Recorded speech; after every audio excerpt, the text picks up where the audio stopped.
Welcome everyone to 22nd Century Consciousness with our beautiful guest, Milica. Let's do this. Milica Jelenic is our wonderful guest today, and we are going to be talking about all things consciousness, the future, the pleasure zone, what this woman is doing in the world, and probably 1,000 other things, because that's how we roll. So let me tell you a little bit about Milica.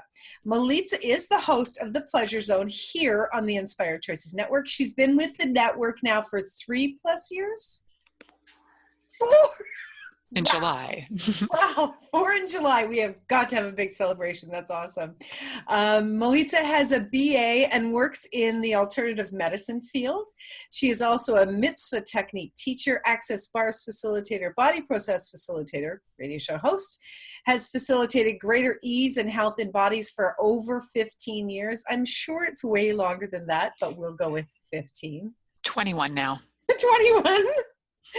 Milica is an advocate for possibilities. In her private practice, she invites clients to receive who they truly be and continue to choose more for themselves. Milica knows that there is something greater for all of us on this planet and plays with bodies to awaken greater possibilities to show up. Milica's abilities as an intuitive lend to a session that is personalized for a client. She has a keen ability to sense where change is possible. Okay, that's very understated. It's far greater than keen. Where change is possible, and to question what is stuck in the target area, creating a very dynamic session that promotes choice, possibility, and change. See, she has impacted thousands of individuals, both in Canada and abroad, with her humor, her kindness, her gentleness, her potency, and her intensity. Milica's approach is playful, fun, and direct, wrapped up with a whole lot of pleasure. Milica is willing to be whatever energy and space is required for the change you desire. She offers sessions which involve shifting energy through her energy work, body manipulation, and verbal processing. You can find Milica at milicajelenic.com, and of course all her links will be in the replay of this call. So Milica. So how's it going, Christine McIver? Going fabulously, thank you. That's excellent. Tell me something. What didn't I say about you that you want people to know? Well, what people don't know is that I was also part-time ninja for a number of years. So there's something that you could throw in there. Part-time ninja, part-time radio show host, comedian on the side. But I was, it's true.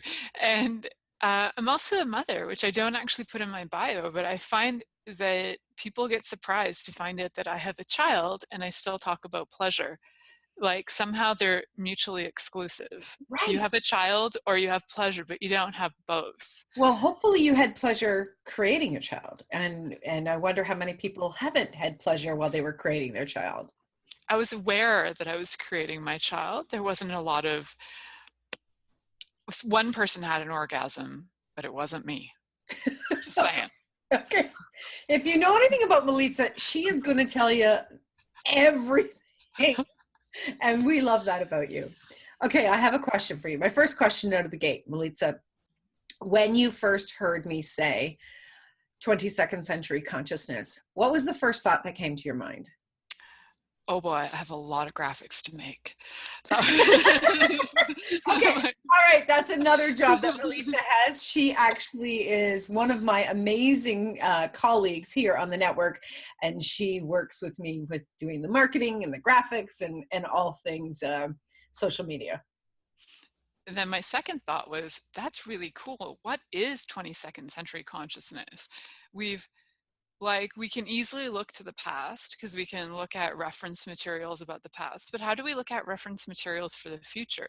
How do we look at a reference material that's going to say, this is what your future is going to look like? We can try and predict it. I could pull some tarot cards and we can go, this is the future of consciousness. But really consciousness is constantly changing. So what do we know? And if we're truly stepping into 22nd century consciousness, how much are we willing to actually not have a rule book or not even know what it's going to look like and just create? Wow. Well, I just got chills all over my body when you said that. Cool. So what I want to pick up on is the not having, what did you say, a rule book? Yeah, or reference A material. Yeah. reference material or rule book. Okay, cool. So what does that look like, Milica? Let's talk about the pleasure zone. I mean, that's one of your creations. So let's talk about the radio show. I mean, you've been doing it for 4 years. I probably have listened and participated or produced over 3/4 of your shows. Yeah. You are continuously coming up with new topics, absolutely phenomenal information that you share. Tell us how the pleasure zone is connected to the future of consciousness. I think pleasure in general is connected to the future of consciousness. So people get really creative. They're always going to find new ways to feel good. You know, we'll also find new ways to torture each other, but at the same time, we're finding new ways to feel really good, whether it's new flavors or new acts of love or whatever it is we're choosing. There's always a curiosity that's going to lead us to looking at what's going to create more pleasure in our lives, right? Or ease, or even in our environments, we create things that are going to create more pleasure in our homes, softer beds, nicer ways to do our dishes, like a nice dishwasher machine. We're always looking for ways to create more pleasure, whether it's like, whether you think of it as a sexual thing or whether you think of it as like you can just create more ease of enjoying your body, which is how I see pleasure, is like the ease of enjoying your body. And we can do that in so many ways. So the pleasure zone and the future are like the same to me, because the pleasure zone is continually speaking to how do we actually create more joy for our bodies to actually choose to want to be here, which is part of creating for the future, right? You got to actually choose embodiment to have a future. We don't really think about futures if we don't have bodies. No. And okay, so I totally am on board with you about the pleasure. There's a lot of people out there, though, that they're surviving or they're trying to survive. And, I've heard people say things like, when I tell them about your radio show and they're like, really, that's what she talks about? And I'm like, yeah, it's actually really amazing. I mean, I'm not only your friend, but I'm a super fan. I mean, what you bring to the table, I mean, your topics, people expect you to talk about, one thing explicit. And it's not that you don't speak about explicit, but you also come to the table with so much valuable information for us, for our bodies, because we're not taught how to really have pleasure with our bodies. We're actually, what age do you think that we are told to stop having pleasure with our bodies? Around 1, maybe 1 or 2. Really? Once that diaper goes on, everything that's in those diapers is sacred. It's like, so around the age of 1 or 2, you start getting potty trained and everything is now a secret. You have to hide it. Your body parts aren't supposed to be touched. Now they're naughty. You could see babies can kind of touch their own genitals. It's okay. By the time you're 2 or 3, kids are being told, stop it. Don't do that. That's not appropriate. That's like 2 or 3. Now you've got like piles of that on top of you. So really, we're told to stop pleasure of our bodies pretty young. And to also, you get a lot of attention when you have pain, right? Like if you're standing there enjoying yourself, dancing and singing and having a good time, you don't often get a lot of attention. But as a kid, if you fall down and hurt yourself, all the grown-ups come running, right? So, or you get sympathy and you get more affection and attention. So we're not really encouraged to have pleasure, not especially in front of people, but pain in front of people is a good to go. So, the thing that just came to me is like, we actually celebrate pain and we do not celebrate pleasure. Yeah, it's true. And the only time that we actually have any kind of celebration with that accompanies the body is in sports activities. Like we'll celebrate sports, we'll celebrate lots of great achievements in sports, but what's the percentage of people on the planet that actually get to celebrate like that? I mean, it's got to be a very small percentage. And so the rest of us are left to only celebrate pain to the degree that we give it attention. Okay, now my head hurts. In front of people, right? I guess if you're in pornography, you can celebrate the joy of bodies in front of people, and a lot of that's contrived. So Right. is it truly pleasure? Or, so like true embodiment of joy, are you allowed to have that in front of people, or is that just unheard of? Well, I guess I mean, sexually it's unheard of. And I'm Yeah. not saying that I really want to see people having sex in front of me unless I'm part of it.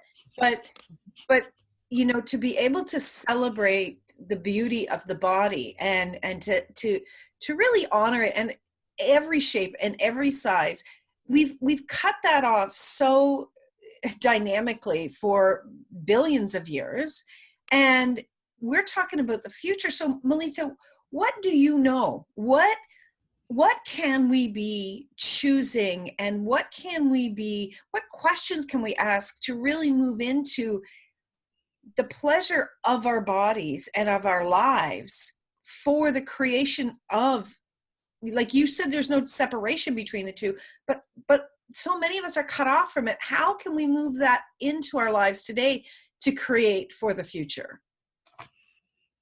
So keeping it simple, we try and look for pleasure as something that's going to kind of like overtake our lives and become like a rapture of our lives. Like some people, I think, have misunderstood pleasure can be really simple. Pleasure can be something so simple as like allowing yourself to eat something that maybe you've restricted your diet and you're like, oh, I can't eat chocolate. That's so naughty. But then if you actually are allowing yourself pleasure and you're listening to your body and you're like, I'm going to have some chocolate because my body is actually really excited by that. Those really, really simple things can actually add, not just for today, but it can add basically like a tool that becomes a tool that you're like, hey, your body goes, oh, I remember that day I had chocolate and it was so inviting and so yummy and so enticing. Oh, maybe I could try something like that again. So something really simple can actually create something even greater for the future, even though it seems small. It doesn't have to be going out and joining a burlesque dance team. Like, you don't have to go extreme. You can just have something really simple. And how many people actually even honor their bodies with food and like enjoying it, like sticking it in your mouth and enjoying it, and like being with it and like being present with it. Being present with anything is actually key to creating the future, period. So if you're present, you actually have enjoyment of your body, which is pleasure. It gets really simple and it goes from there. So It goes from there. keep simple, choose something little today, every day. Every day. So, Milica, what are you looking at for yourself for the future of consciousness? So when I look at what I would like to create for the future as a conscious creation, is to really get to, my target on the planet is to have people get, no matter how much money you have or don't have, you're allowed to have pleasure. So if that means that, it's you and your friends Pamela enjoying yourselves, then go for it. Like, it has, you don't have to pay money for that, but you can actually enjoy your body. You can have conversations with your body and they're totally free. It doesn't have to be something that you spend a lot of money on. And I just would like the whole world to know that starting from like day one of embodiment, that you could actually have pleasure. You can even have pleasure in utero. There's lots of people who say that it's a terrible, awful time being cramped up in utero, but what if you could have pleasure from the moment of conception to the moment that you actually leave your body? And it can be really simple, just choosing a little something every day to have that in your life. So that's what I would like to have for consciousness for the future, is that everybody every day, everybody on the whole planet every day has even a glimpse into pleasure. And if I can spread the word and give people tools for that, that's awesome. That excites me. That's fabulous. So, oh my gosh, I had a great question and it just flew out of my head. So you're working with bodies both energetically and you work with bodies physically. You know a lot of the intensity. I mean, you work from an aspect where you're working with people's bodies when they're in a lot of pain, or when they're suffering with illness or disease. What do you know about pleasure in relationship to disease and pain? Well, the thing is, again, they're not mutually exclusive. Some people actually enjoy pain. We just don't acknowledge it, right? It's not my first choice, but some people enjoy their suffering and they enjoy their pain, and they kind of get off on it. So I wouldn't say that they're the opposite in any way. I think there's room for some people that it's like there's a lack. So you could say that disease could be a lack of ease, and some people actually enjoy a lack of ease. They enjoy struggle. So if that's something that you enjoy, I am an allowance of you choosing that. Actually, I just had a message today from a woman who was really upset that her mother might be choosing to leave her body. And I said, can you be an allowance of this? She's been really desiring to not have her body for like 4 years. You've been fighting for her to keep it. She's been fighting to leave it. How's that working for you both? Right? So to me, it's like, if I'm actually facilitating greater joy on the planet, it could even be facilitating people to choose death. So there's joy in leaving the body. I think there's joy in knowing you have choice, regardless. It's like, oh, I actually have choice. I feel empowered that I can choose to leave my body. That to me is joyful. It's like, if it's whether you leave your body or not, it's knowing that you have the choice. Okay. You're the creator of that, and you're the one who's empowered that can create that. Right. So what if let's say everyone on the planet, Milica, started to turn up their pleasure and having more joy with their bodies by 2%? That would be crazy. Why? That would just be insane. Think about the vibration of that on the planet. So even a 2% increase of vibration of joy, and that reflects on the earth, right? So everything we're choosing actually to create and do with our bodies impacts the whole planet. You know, we think we don't, but we do, right? We're these like walking balls of many, many molecules. We have enough energy that could light up an entire city just in our mitochondria. We have that much energy in us. And if we actually have that energy ramp up 2% to a vibration of joy, and 7.9 billion people did that, that would be like from outer space and from other planets, we would look like we were like a giant glow bug. Like we would just be like lighting up like crazy. Like there would be no denying the vibration of this planet. We're just not there yet. We keep going from, you know, from a 2% down to like a negative 3%. It's not that there's positive or negative. It's that we're actually like not even choosing to even be at 1% of joy. We're actually looking at how much more lack of ease or lack of joy or lack of pleasure can we have. 99% of the time, all of our choices are like struggle based. Like, so I'm going to create out of struggle, or I'm going to create to get myself out of struggle, right? So it's still a struggle based choice. It's not like, hey, this is joy. You created this 22nd century consciousness completely out of joy. There was not like we're charging $7,000 for people. This was just completely out of a joy creation, which is a completely different energy than a creation from lack or a creation from desperation or anything like that, right? Right. So that's like just raise the 2% right there for all of us who are listening. Yeah, yes. We're just like raising it that 2%. And so if we become these like glow bugs and other people see us and like, hey, what are those shiny little fireflies doing over there? And people are intrigued by fireflies, right? They glow in the dark, right? So if we're like glowing in the darkness, all of us, and we're starting to glow in the darkness, and other people are intrigued by us, they might be like, I'd like to be like a little tiny glow bug too and be a firefly and come on in and join your firefly party. So there's, I think, a lot of that we can become intriguing by the way that we ramp up our vibration, by the way that we actually invite people to more consciousness. I think it's just so fun. I like to see when people turn into little firefly glow bugs and they're like, wow, I'm alive. I'm like, yes, right. you are. We're alive, and we're allowing our bodies to be alive. Yeah. So when we are actually looking at we're looking at consciousness and we're looking at pleasure, how does pleasure actually add to our lives from the and so like when you're in pleasure, when I'm in pleasure, how is us being in pleasure, whether we're laughing together or we're having, copulation with our lovers or ourselves, how is us choosing pleasure actually adding to the consciousness for the future and for the people on the planet? Okay, so let's look at it the opposite first, right? Okay. So if we're not choosing pleasure and we're choosing to walk around gloom and doom, and we're not even like gloom and doomsday, like, because you can have doomsday and have joy about that. But if it's like gloom and doom, life is poop, nothing ever works, blah, blah, blah. Do you actually create anything when you feel like life is poop and nothing ever works? You have like no desire to create anything, right? When you're in pleasure and your body is feeling pleasure, there's almost like this sense of like, it's like you're horny for life, right? So it's like you get excited and your body's excited because it's copulated maybe, but your body's excited for being alive. And it in itself, that's like, it actually starts birthing things, creations, ideas.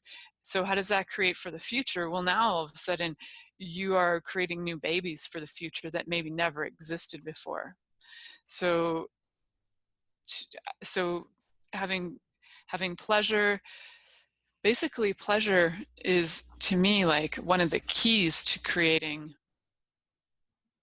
the pleasure of embodiment especially is one of the keys to creating your life. If your body's having joy, for me, when my body's having joy, I feel like doing everything and anything. I feel invincible. And we actually are always invincible. It's that we only seem to acknowledge it when we feel like really like awesome in our bodies, right? When you have illness, if you've had an injury or you've been hospitalized or you've had surgeries and you're all stitched up and you're in pain, your first thought is not about creating the future. Your first thought is, how do I get out of this suffering? Or can I ever get out of this suffering? So when our bodies have joy, we actually start to look at the future, to create the future. When our bodies don't have joy, we're not thinking about that. We just want out of suffering.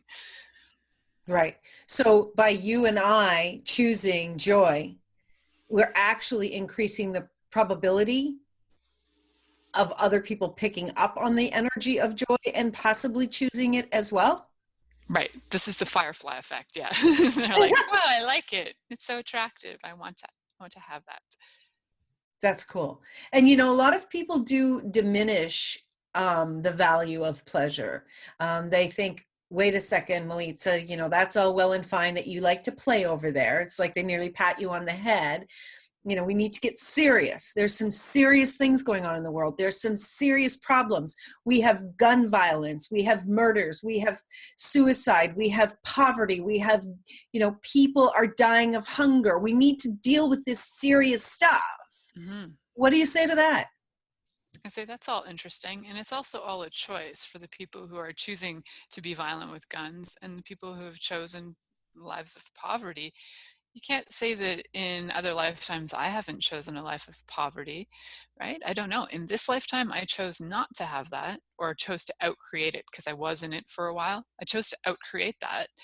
And that was a choice because I didn't always have a house, a roof over my head. I didn't always have, the money to put makeup on my face. I didn't have that always. So it was a choice. And so when people say, well, why do I talk about something so petty as pleasure? To me, pleasure is actually the key to get you out of so much of that stuff, right? If you actually just know that it's a choice. It's a choice, and pleasure of embodiment is magic in so many ways. You can use it to create, you can use it to like, for example, as one of the package things that I'm offering on this, Mm-hmm. sexual magicism is where I actually talk a lot about different tools that you can use for pleasure of your body in order to create the rest of your life. Energetic tools, physical tools, all kinds of things, verbal tools. And, when we think that we've got to look at these very serious topics like gun violence, or if those people had pleasure of embodiment, would they be shooting people? Mm. If people had pleasure of embodiment, would they actually create you know, would the land, now here's a curious question. This is just a curiosity, but if you're looking at places that have like arid land and nothing's growing and there's poverty and there's lack of food, and you look at these areas of the world and the bodies are feeling impoverished and the bodies are not having a lot of joy of embodiment, I wonder if even a few people started to choose joy of embodiment, if things would start to grow and flourish. Because I've seen bodies actually impact their environment. So could they impact that too? Would things grow? Would things flourish? I think they would. I think you're right. And, you know, we know that everything is connected. We know that everything is energy. So how much of the energy of pleasure would actually contribute to things growing, expanding, and moving in that same direction? Hugely. That's what I get. Just a Yeah. huge contribution to that. So we could choose it, guys. It's that easy. It's It is just that a easy. choice. It Yeah. is that easy. So I cannot believe that we are coming to the end of the interview. Like, oh my gosh, this was the fastest so far. Holy moly. This was our 35-second interview. You're welcome. 35 seconds. You're welcome. So you can catch Milica on the Pleasure Zone here on the Inspired Choices Network on Monday evenings, 8 p.m. Eastern, 7 Central, 6 Mountain, and 5 Pacific, where she will talk about all subjects under the sun. And I will challenge you, listen to one of her shows and not get what I'm talking about, that the contribution of pleasure and the way she delivers information is absolutely phenomenal. Now, Milica, you have this beautiful package I'm going to tell everybody about, and if you want to explain anything additional, please do so. First of all, you're going to get a 1-hour private session online or in person with Milica. That is a value of $150. Milica is so potent when she does her sessions with you. She's incredibly present. You will walk away thinking you had far more than an hour. Her second product that she's offering in this package is Sexual Magicism. It's a 21-day program you're going to be beginning it in August. Mm-hmm. And that is a value of $497. It's a live class. And I'll tell you something, Milica always gives 10 times more than she says she's going to give when she does her stuff. She's phenomenal. You also have the third item in this package is a monthly video email on being your succulent self. That sounds so phenomenal. Again, that's beginning in August. It's running for an entire year and that value is $197. The entire package, this is crazy, of Milica's is valued at $844, and she's offering it for only $197 Canadian. You wouldn't choose this for what reason? Like, I would even choose it. I read it and I was like, I'll have that. At this point, I think I'm choosing all of the host packages. Just have them all. So that is absolutely phenomenal, extremely generous and very exciting, because I really do get what you're creating here with these brand new events is going to continue to expand what you've been talking about today on our interview. So I truly appreciate that. Milica, before we sign off, is there anything else you would like to add to our conversation? You know, just one thing is if you could consider yourself anything in the world, would you consider yourself a pleasure seeker? Just so that you're actually out there questioning and asking and seeking for that in your life and choosing it.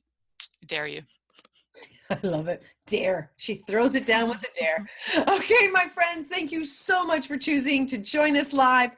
Thank you for everyone who is going to be listening in the replay, and for all of you brilliant people who are going to be choosing Milica's package. Smart choice.